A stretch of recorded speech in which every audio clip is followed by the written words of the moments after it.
Turn now to a controversial trade pact between the United States and 8 Pacific nations that until now has remained largely secret. It's called the Trans-Pacific Partnership, or TPP. A chapter from the draft agreement leaked Wednesday outlines how it would allow foreign corporations operating in the United States to appeal key regulations to an international tribunal. The body would have the power to override U.S. law and issue penalties for failure to comply with its rulings.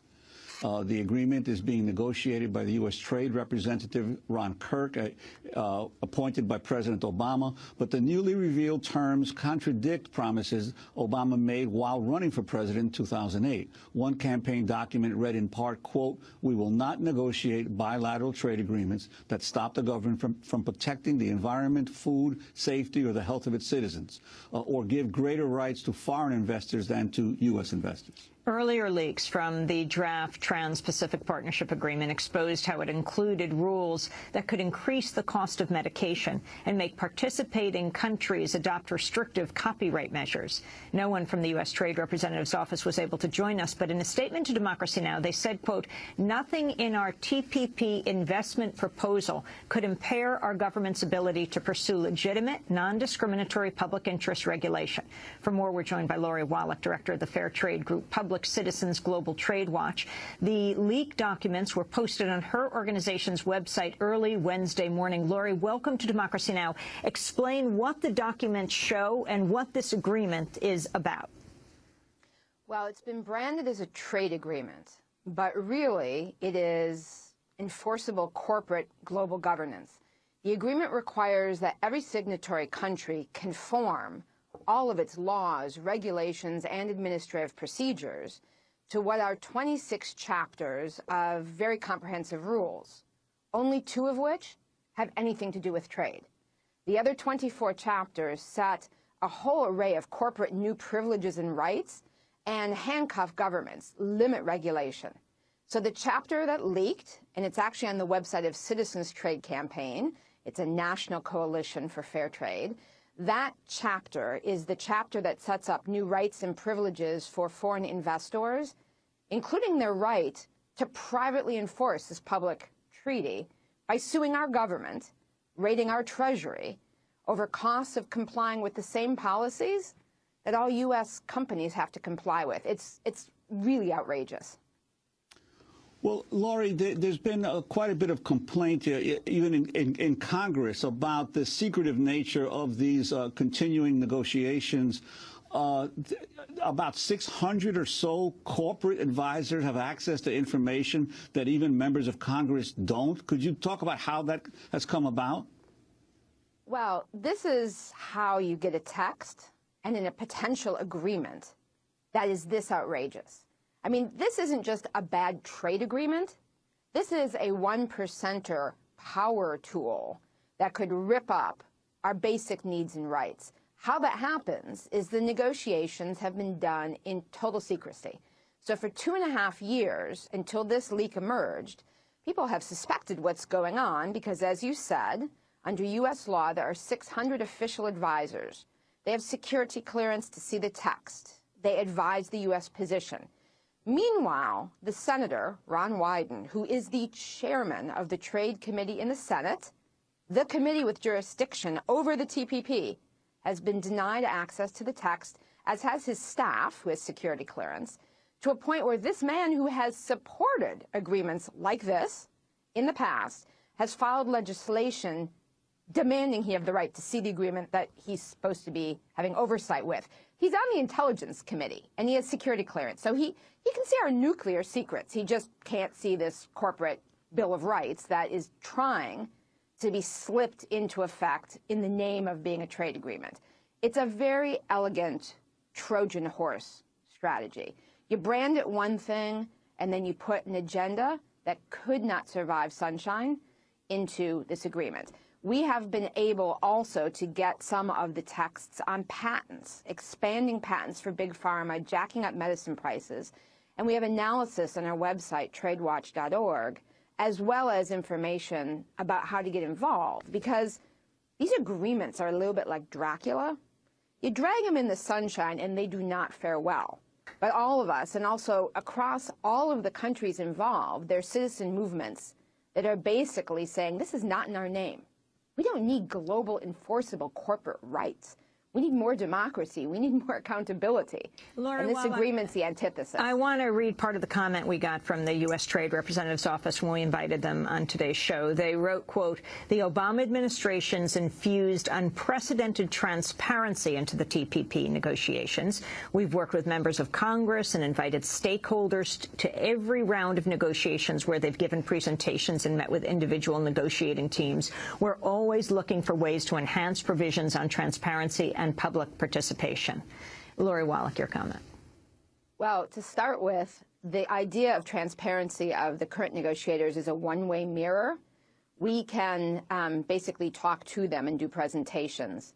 But as this leak shows, nothing that the public interest organizations, and it's a huge array of organizations, from faith groups to consumer groups, environmental, labor, nothing that we have said is now reflected in the U.S. position in this negotiation, which I'm sad to say is the most extreme. I mean, the U.S. is even opposing proposals in this agreement to try and make sure countries have the ability to use financial regulation to ensure financial stability. The U.S. positions don't reflect what we've been saying, but we can talk at them. But just to put this in perspective, in the last negotiation of a big regional agreement, that was the Free Trade Area of the Americas in the 1990s, 34 countries, very complicated agreement. 2 years into the negotiation, the entire draft text was published officially by the governments. Here we are 3 years into this negotiation with 8 countries, and they will not publish a sentence. In fact, it finally leaked that they had signed a special agreement not to release any draft text for 4 years after negotiations are done, a secrecy agreement on top of the normal secrecy. And when asked, Ron Kirk, the trade representative, why, in the past the U.S. has sent out draft text, the WTO, hardly a paradigm of transparency, publishes draft text. What's going on, he was asked. He said, well, in the past, for instance, the Free Trade Area of the Americas, when the text was revealed, we couldn't finish it. Now, what sort of indictment is that of what they are doing behind closed doors? That merely allowing the public who will live with the results and Congress to know what's up is going to somehow derail the plans to lock us in. Because what's really important to understand about these agreements, it's not about trade, and it's like cement. Once the cement dries in these agreements, you can't change the rules unless all the other countries agree to amend the agreement. So what we're talking about with this leaked chapter is literally a parallel system of justice. People have domestic laws in courts trying to defend our rights and get our needs met. Corporations would have a parallel system of private attorneys, 3 of them, no conflict of interest laws. The U.S. and the other countries would submit themselves to the jurisdiction of this corporate kangaroo court. And these 3 random attorneys would have the right to order the U.S. government to pay unlimited amounts of our tax dollars to corporations and investors who, A, claim regulatory costs need to be refunded, or B, are saying they're not being treated well enough, regardless if the policies they dislike are the exact same ones that apply to all of us. So, even under NAFTA's system, which has some of this, $350 million have already been paid out to corporations by governments over toxics bans, zoning laws, timber rules. This is a sneaky outrage, and if people actually put a spotlight on it, we can stop it. So, Lori, I wanted to ask you, you mentioned the 8 nations that are involved in negotiations. Which nations are they? And also the issue of the way this is being negotiated, the number could expand dramatically in the future. Could you talk about that? Well, the reason why it is so incredibly important that this agreement be exposed is this could well be the last agreement that's negotiated. So many of your listeners and viewers have been involved in the sneaky way trade agreements have been used by corporations to limit regulation and to foster a race to the bottom since NAFTA. And each of these agreements has gotten bolder, more expansive in its limits on government regulation and its granting of corporate powers. This one could be the end, because what they intend to do is leave it open, once it's done, for any other country to join. So this is an agreement that ultimately could have the whole world in it as a set of binding corporate guarantees of new rights and privileges enforced with cash sanctions and trade sanctions. It is not an exaggeration to say that the TPP threatens to become a regime of binding global governance, right at the time that the Occupy movement and movements around the world are demanding more power and control. This is the fight back. This is locking in the bad old way plus. And in addition, the way that the agreement is being negotiated, these rules would require that you not only change all of your existing laws, so good progressive laws would have to be gotten rid of, but that in the future you don't create new laws. Now, the agreement now includes Australia, Brunei, New Zealand, Singapore, Chile, Peru, and Vietnam, as well as the U.S., plus Malaysia has now joined. And the agreement includes all of the NAFTA-style privileges that promote offshoring, but more drastically, it has all sorts of new corporate privileges. So the right to extend medicine and seed monopolies to jack up medicine prices, even the right to challenge formularies, medicine prescription group buying plans. For instance, what the Obama administration has put in their health reform bill, they are at the negotiating table behind closed doors trying to kill the right to use for other countries. Or the financial rules would have just a limit. Countries aren't allowed to ban risky financial products or services at the same time that we're trying to issue regulations under financial reform. And the agreement even meddles with how we spend our local tax dollars. For folks around the country who are doing sweat-free campaigns, who are doing living wage campaigns, green buying campaigns, this agreement says, A, you can't have local preferences, so no Buy New York State preference to recycle money back in your state, your tax dollars, no Buy American, but also conditions like a product has to have recycled content or that uniform has to be sweat-free. Those kind of conditions can be challenged. It is an incredible corporate power tool. It's only gotten this far because it's been secret. And people in the other countries don't want it either. But our government is the one that's largely pushing the most radical provisions, which is why it was so important for this text, which everyone can see an analysis of at tradewatch.org, to be made public, to make people aware of what's really going on. Lori, the last round of negotiations on the trade agreement took place in Dallas. While there, Obama's appointed trade representative, Ron Kirk, spoke at an event for the local business community. The Yes Men took the opportunity to present Kirk, the former mayor of Dallas, with a mock award. This is a clip. Hello, thank you so much for being here. My name is Git Habersall, and on behalf of the Texas Corporate Power Partnership, we are very, very pleased to announce that the U.S. trade negotiators are the winners of our 2012 Corporate Power Tool Award.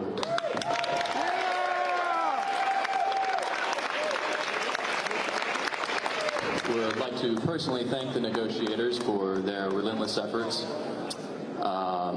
The TPP agreement is shaping up to be a great way for us to maximize our profits, regardless of what the public of this nation or any other nation thinks is right. The next round of negotiations on TPP are scheduled over the July 4th holiday weekend. Lori Wallach, can you comment on this? And also what I assume would be President Obama's response, if talking behind the scenes, like perhaps tonight when he's going to be at Sarah Jessica Parker's house with raising a lot of money. The financial sector is donating $37 million to Mitt Romney so far. The Obama administration's haul, $4.8 million. That even his own Wall Street supporters are going over to Romney right now. So he would say he is doing better than Romney would in trying to take on these guys. I think that for President Obama, there are two scenarios. One is he has not been on top of what these negotiators are doing. This really has been under the radar. It's so important that the text finally came out because it sends a warning to Congress, to the public, et cetera. And that's basically he's got negotiators on the loose. They are many of the same people who during the Clinton administration got us into NAFTA. They're recycled back into the trade negotiating team. The other alternative explanation is just the money one, which is it is the case that this is an agreement the 1% loves. This is sort of a 1%er fantasy. It's not just that on the margins and in national governments you have to keep fighting with all your money and lobbying to try and get what you want. This would lock it in for the future, indefinitely. We want to thank you very much for being with us, Director of Public Citizens Global Trade Watch, and we will continue to watch this.